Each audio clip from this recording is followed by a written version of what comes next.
Assalamu alaikum wa rahmatullahi wa barakatuh, dear brothers and sisters. I'm here on the ground in Christchurch with several others that are trying to provide some sort of care to our grieving brothers and sisters here in this community.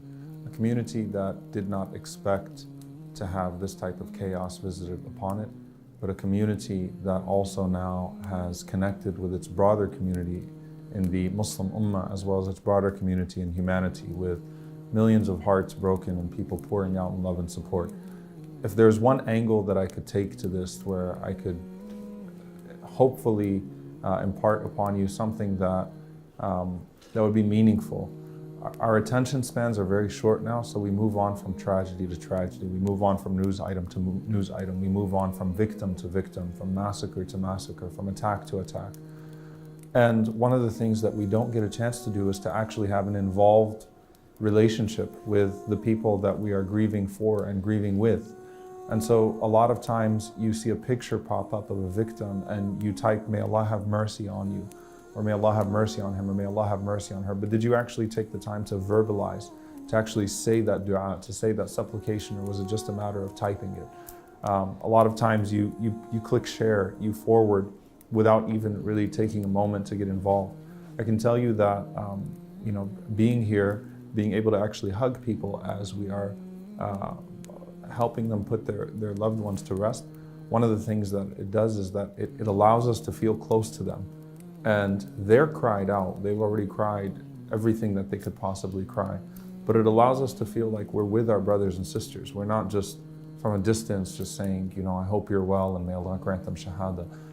Trying to give them a hug, trying to smell them, trying to see them, trying to feel them, trying to hear their stories about the last thing that they did with their loved ones, the last memory that they had of them. That I remember seeing Ata or Mu'ad or whoever it is on Thursday. I remember seeing Sister Linda, or I remember Hajj Hussein when he was next to me in Jum'ah the week before, how he was always cleaning the masjid. Hearing these stories, a lot of people are trying to document these beautiful stories right now.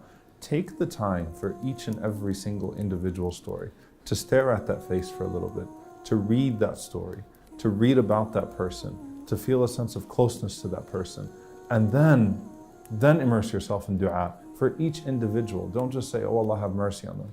Put yourself in dua for each one of them, as if it matters to you. This is a brother or a sister that's lost.